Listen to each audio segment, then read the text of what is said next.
Good evening, welcome to Book Friendzy. We're here with Julian Gross, with Liars.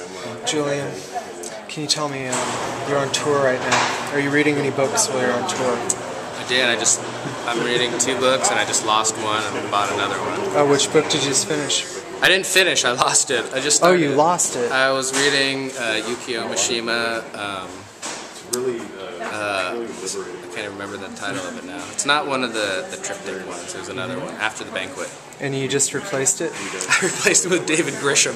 David Grisham? Yeah, the street lawyer. I have David Foster-Wallace book also, the ones like Fun Things I'll Never Do Again, and it's good, but it's like fucking a little bit too heavy sometimes. I'm like, I'll offset it with a little Grisham.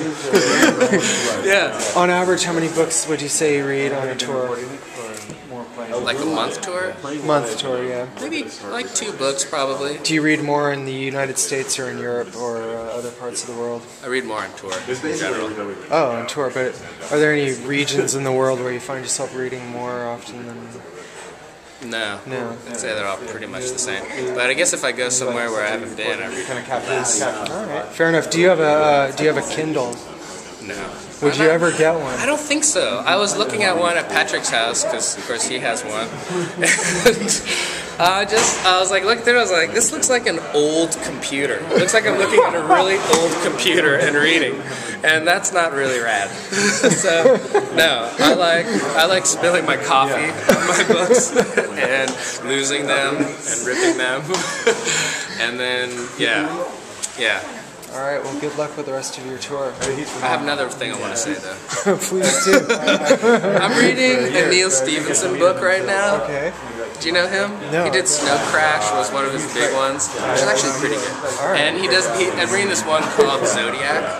And if he's listening, you're like a pretty good writer, but he tries to act so cool that it drives me fucking crazy. A little too cool. Oh, but it's like he throws in there, has nothing to do with the book. He's like, oh, man, I can't wait to go back and build all these machines and suck on all this nitrous. And you're like, yeah, you're gonna build a whole bunch of shit while you're sucking nitrous? No, you're not. You're not doing anything. You just pass out. It's all about him trying to be some cool drug. Or we went home and watched TV and watched Iggy for 5 hours in the music box. And I don't know. He just drives me crazy about how the terminology has to be so cool and not about the subject. It's more about the author and less about the story, and it drives me crazy. One last question. Wait, one last question. I have one more. Will you ever write a book? Do you have any desire for a book? I would love to. Well, I write like little comics and stuff. Okay. And it's even hard for me to do a big comic, but I would like to write. I'd like to write a graphic novel. Fair. All right. Thank you, Julian Gross.